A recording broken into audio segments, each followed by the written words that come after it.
जो लोग ज़रूरत से ज़्यादा सीधे हैं उन्हें जीवन में कई बार अपने स्वभाव की वजह से परेशानियों का सामना करना पड़ता है।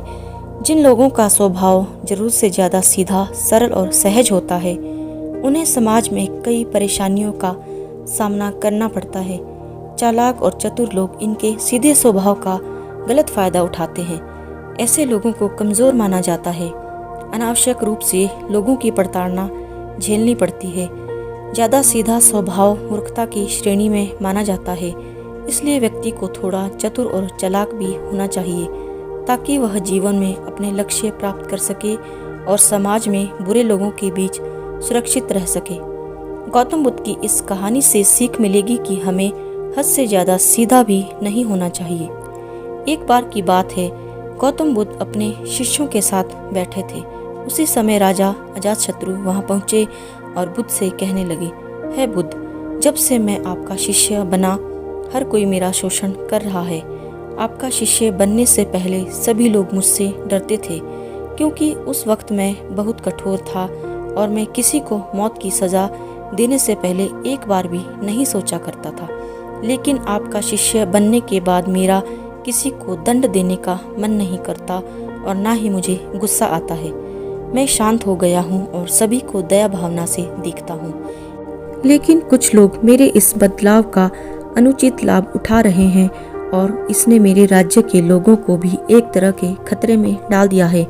कृपया आप मुझे बताएं कि मुझे अब क्या करना चाहिए। राजा अजातशत्रु की यह बात सुनकर गौतम बुद्ध उन्हें एक कहानी सुनाते हैं और कहानी कुछ इस प्रकार है। एक बार एक बड़े पेड़ के नीचे एक जहरीला सांप रहता था। पेड़ एक गांव के पास में एक कोने में हुआ करता था। वहां अक्सर सुबह शाम लोग बैठक लगाते थे और खूब बातें करते थे। लेकिन जब से उस पेड़ के पास उस सांप को देखा गया तब से लोगों ने वहां जाना बंद कर दिया। लेकिन कुछ लोग तो जानबूझकर वहां सांप को देखने आया करते और उसे छेड़ा करते। अब उस सांप को जब खतरा महसूस हुआ तो उसने खुद के बचाव के लिए लोगों पर हमला करना शुरू कर दिया। वह सांप अब अपने क्षेत्र में लोगों का आना भी बर्दाश्त नहीं करता था, जिससे गांव के कई लोगों की जान जाने लगी। इस तरह पेड़ के आसपास जब भी कोई हलचल होती तो सांप वहां आ जाता और हमला कर देता। सांप की दहशत अब पूरे गांव में हो गई। अब लोगों ने बिल्कुल ही उस पेड़ के पास जाना बंद कर दिया। एक दिन एक साधु उस गांव से गुजर रहे थे। तभी उस साधु की नजर उस विशाल से घने वृक्ष पर पड़ी जिसके नीचे वो सांप रहा करता था। घने पेड़ को देख साधु के मन में विचार आया कि चलो वृक्ष की इस ठंडी छांव के नीचे बैठकर कुछ देर ध्यान लगाया जाए। उसी वक्त गांव के कुछ लोग अपनी गाय लेकर घर की ओर जा रहे थे। तभी उन लोगों की नजर जब उस साधु पर पड़ी जो कि उसी पेड़ की तरफ ही जा रहा था। तभी लोगों ने उस साधु को सांप के बारे सावधान करते हुए कहा कि आप उस पेड़ के पास मत जाना। वहाँ एक जहरीला सांप रहता है जो जरा सी हलचल होने पर हमला कर देता है और अब तक कई लोगों को काट भी चुका है। लोगों की यह बातें सुनकर साधु मुस्कुराए और उस पेड़ की तरफ चल पड़े। जगह को थोड़ा साफ करके जैसे ही साधु ध्यान करने के लिए बैठे तभी सांप हलचल सुनकर साधु के सामने आ पहुंचता है और फुंकारने लगता है। फुंकार की आवाज़ सुन साधु की आंख खुलती है और वह सांप को देखने लगते हैं। वह सांप की आंखों में देखते हुए एक मंत्र बोलते हैं और मुंह से फूंक मारते हैं। तभी चमत्कारी रूप से वो सांप साधु से बातें करने लगता है। अब दोनों एक दूसरे की भाषा को समझ सकते थे। सांप साधु से कहता है, हे मनुष्य, क्या तुम मुझसे नहीं डरते?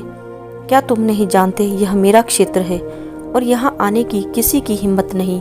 साधु ने करुणा से कहा, मैं मित्र, इसमें डरने की क्या बात है? मैं किस चीज़ से नहीं डरता, क्योंकि जब मैं जीने का लोभ ही नहीं रखता तो मृत्यु से क्या डर।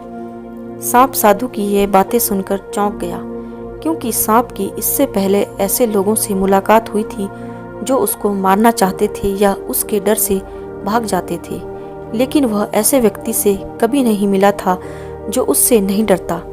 सांप साधु से इतना प्रभावित हुआ कि वह साधु के चरणों में पड़ गया और बोला, हे प्रभु, आप बिल्कुल सही कह रहे हैं। आज तक मैंने जो कुछ भी किया है अपनी जान बचाने के लिए किया है। अपने क्रोध के चलते ना जाने कितने निर्दोषों की जान भी ले ली। इसके बाद साधु ने सांप को बहुत सारी बातें समझाई और वहां से चला गया। साधु की बात से प्रभावित होकर सांप ने निश्चय किया कि आज से वह किसी को नहीं काटेगा। वह अपने क्रोधी स्वभाव को त्याग देता है, दूसरों को काटना बंद कर देता है, लेकिन इसका नतीजा उल्टा निकलता है। जब लोगों ने देखा कि सांप ने लोगों को तो काटना बंद कर दिया है, तो लोग उसका फायदा उठाने लगे। जो उससे दूर भागते थे वो उसके पास आने लगे और सांप को परेशान करने लगे। बच्चे उस पर पत्थर फेंक कर मारने लगे, जिससे सांप आए दिन हमेशा परेशान और घायल रहता था। वह बहुत दुखी था, क्योंकि वह अपने जीवन का सबसे कठिन समय बिता रहा था। एक बार वह साधु फिर से उस गांव में आए। वह उसी पेड़ के नीचे बैठ गए। तभी साधु की नज़र जब दयनीय हालत में पड़े उस सांप पर पड़ी, तो साधु ने उस सांप से पूछा कि मित्र, तुम्हारी ये हालत कैसे हो गई? तुम इतने घायल और इतनी दयनीय स्थिति में कैसे आ गए? सांप ने कहा, जब से आपने मुझे अपने हिंसक स्वभाव को छोड़ने के लिए कहा, तब से मैंने निश्चय किया कि अब मैं किसी पर हमला नहीं करूंगा। मैंने क्रोध करना छोड़ दिया और शांति को अपना लिया, जिसका नतीजा ये हुआ कि लोग मुझे परेशान करने लगे, दुर्व्यवहार करने लगे। कोई पत्थर से मारता है तो कोई डंडे से पीटकर चला जाता है।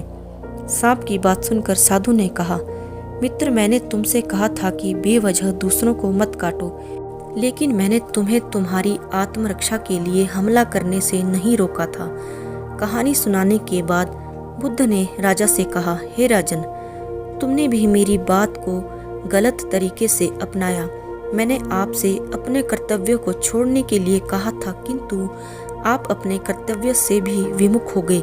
आप एक राजा हैं, अतः पूर्ण रूप से साधु की तरह व्यवहार करना आपको खतरे में डाल सकता है।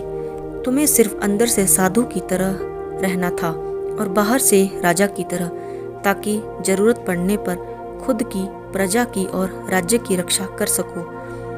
दोस्तों, बिल्कुल ऐसे ही जंगल में होता है। जो सबसे सीधा पेड़ होता है उसको सबसे पहले काटा जाता है, और यही कानून दुनिया के लोगों पर भी लागू होता है। अच्छे भोले लोगों का खूब फायदा उठाया जाता है। अच्छे लोगों को जिंदगी में अनेकों दुखों का सामना करना पड़ता है, इसलिए कभी किसी को अपना फायदा मत उठाने दो। लोगों को उनकी मर्यादा में रखने के लिए खुद को परिस्थिति के अनुसार बदलना सीख जाइए, अन्यथा आपका हाल भी उस राजा व सांप की तरह हो जाएगा।